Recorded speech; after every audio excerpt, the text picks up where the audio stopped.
head trickster for the postmodernist movement regarded Western culture, let's call it the patriarchy, as phallogocentric. Okay, so phallo comes from phallus, P-H-A-L-L-O.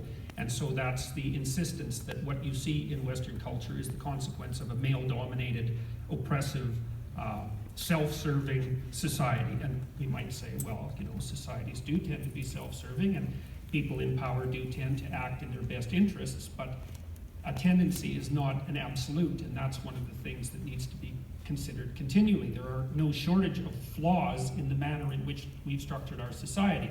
And compared to any hypothetical utopia, it's an absolutely dismal wreck. But compared to the rest of the world and the plight of other societies throughout the history of mankind, we're doing pretty damn well, and we should be happy to be living in the society that we're living in.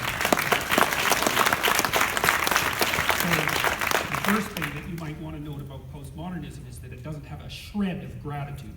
And there's something pathologically wrong with a person who doesn't have any gratitude, especially when they live in what so far is the best of all possible worlds.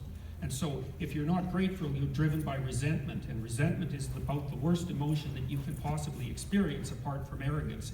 Resentment, arrogance, and deceit. There's an evil triad for you. And if you're bitter about everything that's happening around you, despite the fact that you're bathed in wealth, then there's something absolutely wrong with you. You know, the black community in the United States is the 18th wealthiest community, 18th wealthiest nation on the planet. Now, that doesn't mean there isn't such a thing as relative poverty, and relative poverty matters. It's an important political economic issue, and it's very, very difficult to deal with. But absolute wealth matters too, and Western societies have been absolutely remarkable in their ability to generate and distribute wealth, as you can tell by just looking around and taking a brief bit of consideration for the absolute miracle that even a building like this represents. So you have to educate yourself about postmodernism. Okay, so here's what the postmodernists believe. They don't believe in the individual. That's the logos part. Western culture is phallogocentric. Logo is logos. That's partly the Christian word, but it's also partly the root word of logic. Okay, they don't believe in logic. They believe that logic is part of the process by which the patriarchal institutions of the West continue to dominate and to justify their dominance. They don't believe in dialogue.